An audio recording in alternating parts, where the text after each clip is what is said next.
Tinanda Alo Minglava, Tunisia, Tinjabi Majayaliaro, VS Code Editor Ligu, HTML, CSS, Jibudwe, setting Bulo by me, Pipari.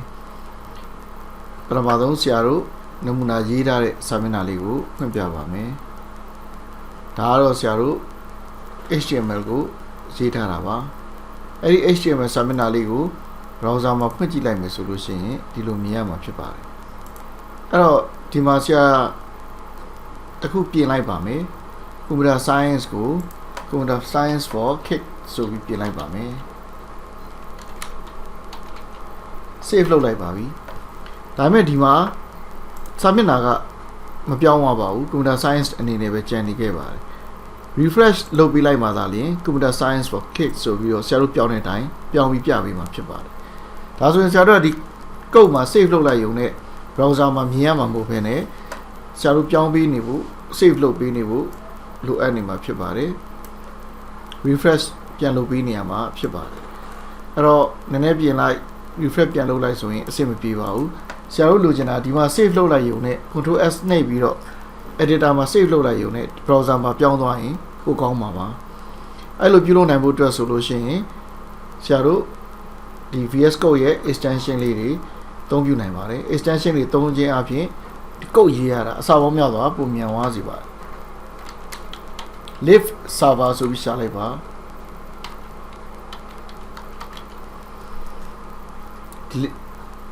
Edima solution.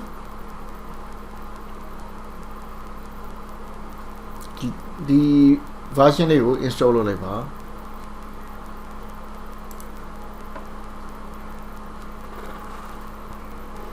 Light Savalia Saudi Cody, say low later, Chachin, a piano level, Piavi Nama, Chipari. As you instruct you only, Babi.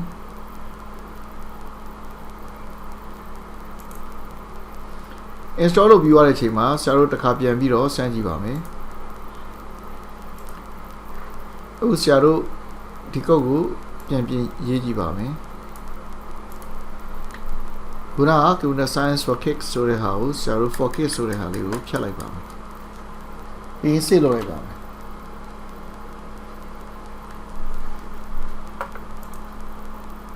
Hello, Chajilum Lodi with the bow article Saru Vistalubu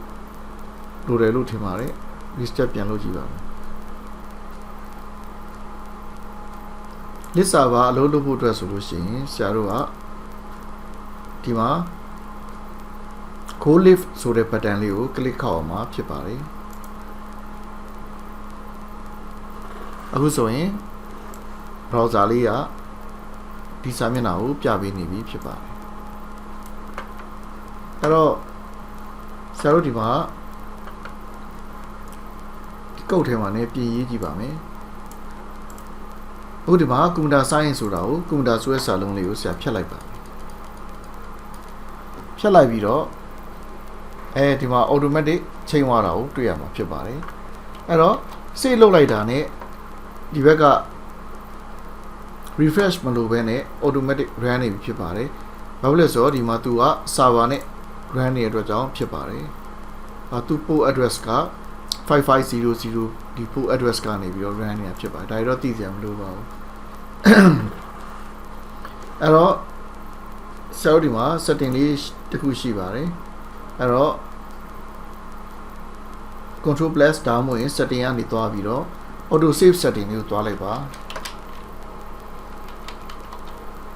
And auto say setting Lima, Obavian option Nivalim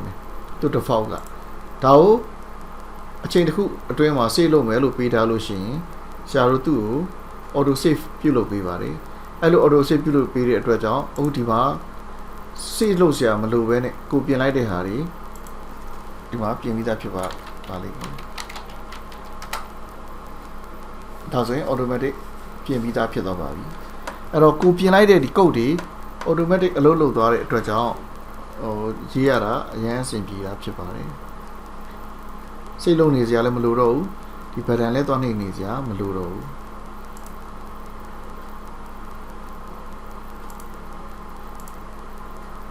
Chachino Niama Chivare Piano.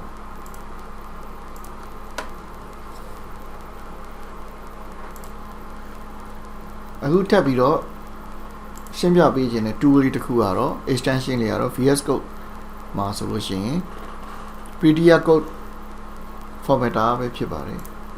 PDF လို့ရိုက်လိုက်ပါ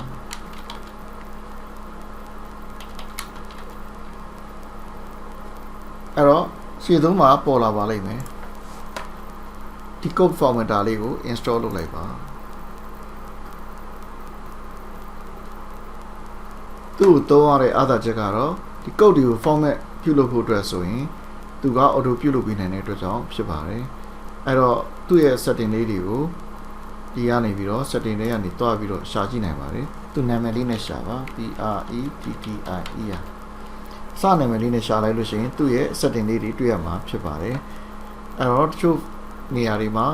ဒါ programming ပေါ်မူတည်ပြီးတော့တချို့ဟာတွေကပြောင်းလဲသွားမှာဖြစ်ပါတယ်အဲ့တော့ဒီမှာဆိုလို့ရှိရင်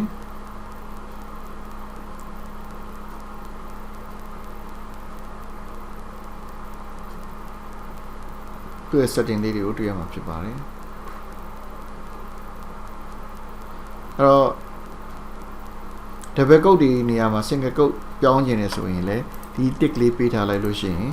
automatic ပြောင်းသွားမှာဖြစ်ပါတယ်တော့ setting တွေဒီထဲမှာပေးထားရုံနဲ့အလိုလိုပြောင်းပြီးမှာဖြစ်ပါတယ်ဒီမှာဆိုရင်တက်တစ်ခါခုံလိုက်လို့ရှိရင်ဒီမှာ two space ချားခိုင်းတာဖြစ်ပါတယ်ဒီမှာကျွန်တော်တို့ပြင်လိုက်တာနဲ့ auto ပြောင်းသွားမှာဖြစ်ပါတယ်အဲ့တော့လောတဲ့ဒီ setting လေးတွေကိုမပြောင်းသေးပါဘူးနောက်ထပ်အရေးကြီးတဲ့ setting တစ်ခုကတော့ format on save ပါ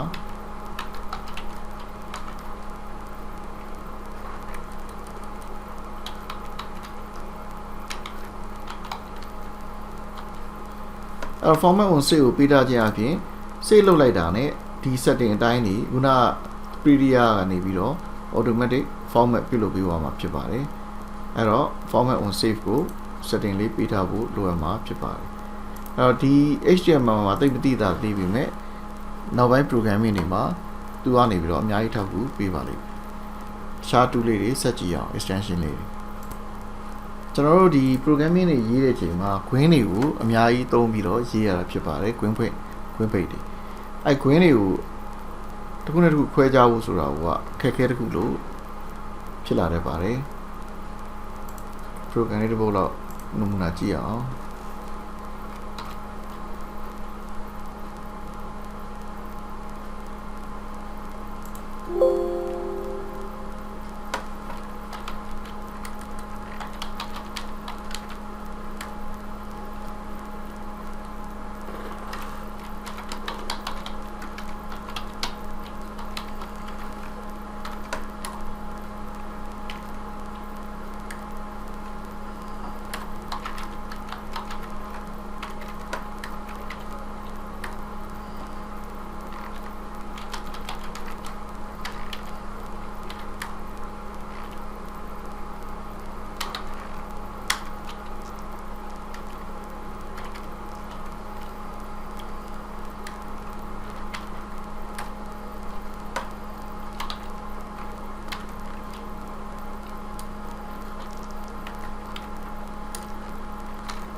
အဲ့တော့ဆရာတို့ဒီမှာဆိုလို့ရှိရင် green တွေအများကြီးပါတာကိုတွေ့ရမှာဖြစ်ပါတယ် green အဖွင့်တွေအပိတ်တွေဒီမှာ if sorry ဒီ if မှာ green သာ green ပဲကျန်ခဲ့တယ်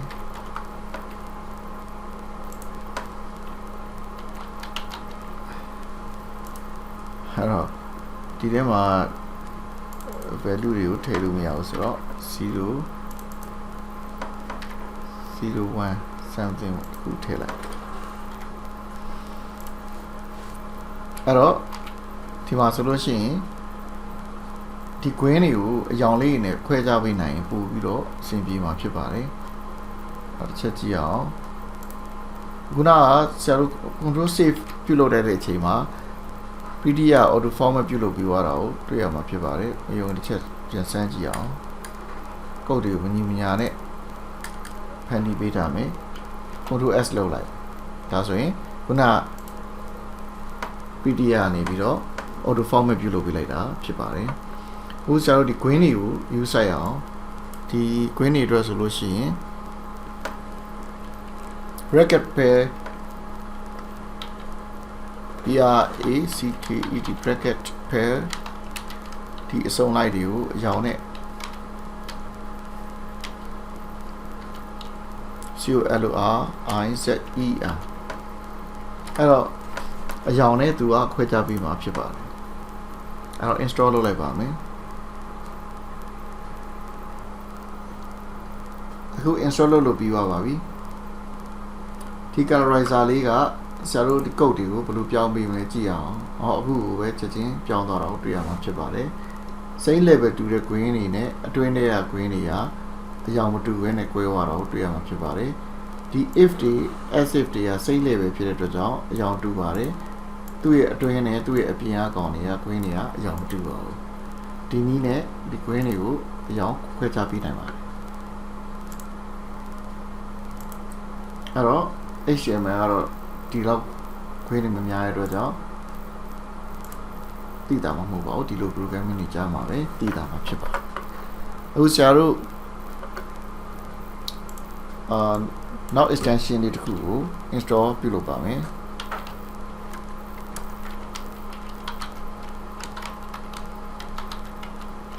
command တွေပေးတဲ့နေရာမှာကိုကောင်းအောင်ပေးနိုင်ဖို့အတွက်ဆိုရင်ဒီ extension ကိုအသုံးပြုမှာဖြစ်ပါတယ်ဒီ extension ကိုအသုံးပြုပြီးစမ်းကြည့်အောင်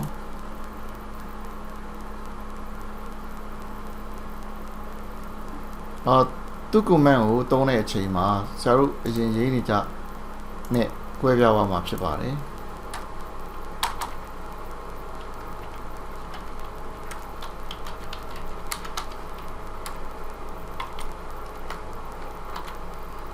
အဲ့တော့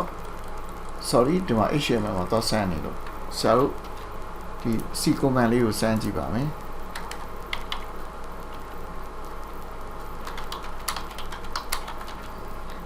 ဒါကသူ့ရဲ့ origin နဲ့အစိမ်းရောင်ပါရှေ့မှာဆရာတို့ star လေးထည့်လိုက်ပါမယ်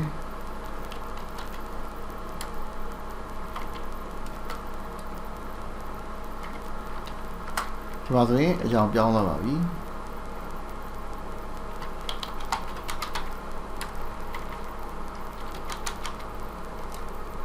တူတူလို့ထည့်လိုက်ရင်လည်းအရောင်ပြောင်းသွားပါပြီ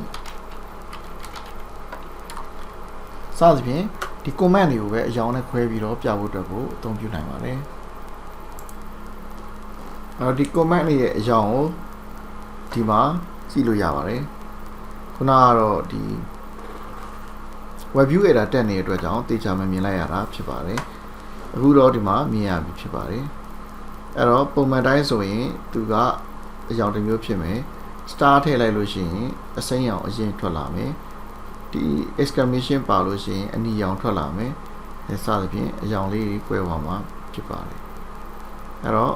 ဒီနမူနာလေးတွေကြည့်ပြီးတော့ဒါစမ်းကြည့်လို့ရပါတယ်နောက်ဒီအရောင်တွေလည်းဒီမှာပြင်လို့ရတဲ့သဘောရှိပါတယ် setting တွေကိုပြင်လို့ရတဲ့သဘောရှိပါတယ်အဲ့တော့ဒီအသေးသေးတော့မသွားတော့ပါဘူးအဲ့တော့ဒီမှာ star ဆိုရင်အစိမ်းရောင်နဲ့ပို့ပြီးတော့ရင့်သွားတယ်အဲ့လေးခံလိုက်ရင်ဒီဖြစ်သွားမယ်အဲ့တော့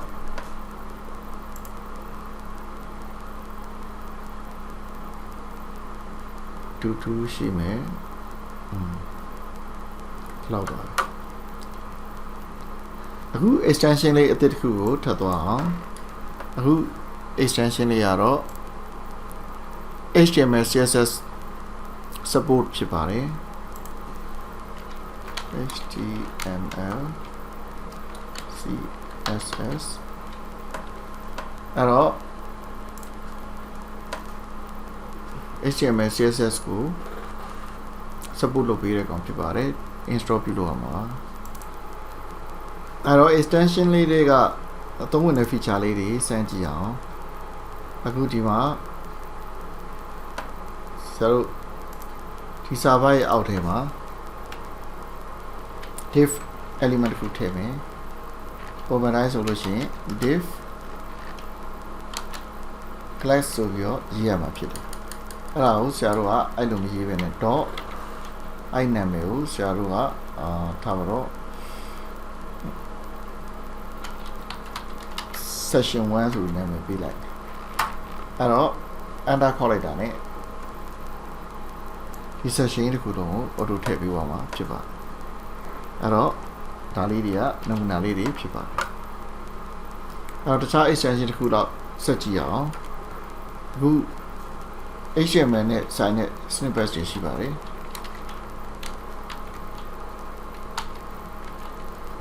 အဲ့တော့ HTML နဲ့ဆိုင်တဲ့ snippets တွေကို install လုပ်ထားလိုက်လို့ရှိရင်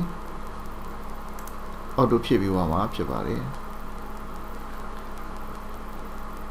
အဲ့တော့ HTML ကိုရေးတဲ့အချိန်မှာအရန်မြန်ပြီးတော့အရန်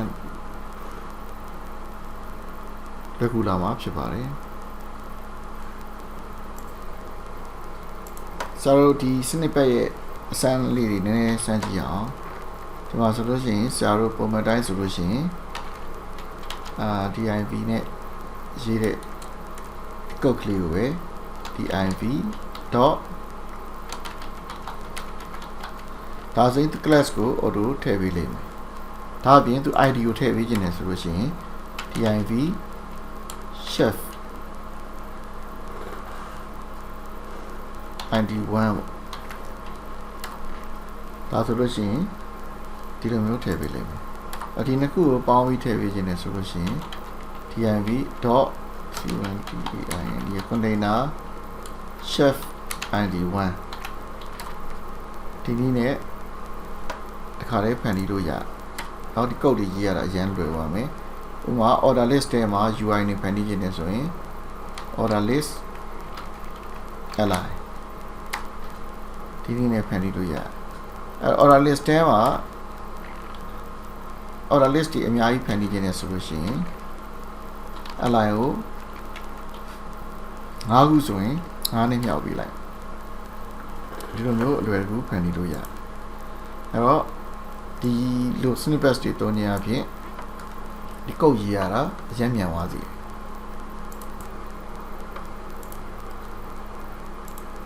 ဒီခုတော့စမ်းကြည့်အောင်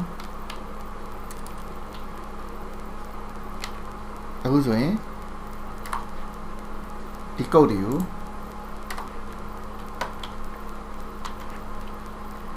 ပြန်စားဝင်ပေးတယ် auto ထည့်ပေးသွားမှာဖြစ်တယ်အဲ့တော့ဒီခုတော့စမ်းရေးကြည့်အောင်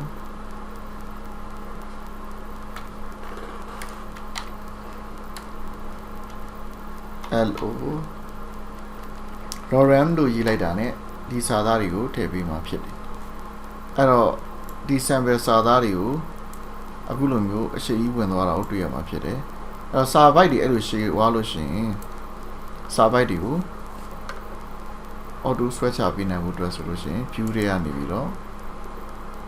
auto set တောင်းလို့ရှိရင် view တွေက hop wrap နဲ့ဒါတွေကို switch ပေးနိုင်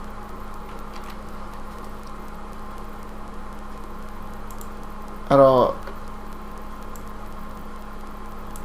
JavaScript ကိုထောက်ကူဖြစ်ဖို့အတွက်ဆိုလို့ရှိရင်တော့ ESA extension လို့ESA extension လေးကို install လုပ်ပေးလိုက်ရင်တော့သူ့အတွက်ပါ CPU ရမှာဖြစ်တယ်ဒီလောက်ဆိုလို့ရှိရင်ဒီ editor ကတော်တော်လေးကိုမြန်မြန်ဆန်ဆန်နဲ့အဆင်ပြေပြေရေးလို့ရတဲ့ editor တစ်ခုဖြစ်သွားပြီတော်လေးကိုအစွမ်းထက်တဲ့ဒီ extension တွေ tool တွေကို install လုပ်ပြီးပါပြီပြီးမှ project ကြီးစမ်းရေးကြည့်အောင်ကဲဒီနေ့တော့အားလုံးကိုကျေးဇူးတင်ပါတယ်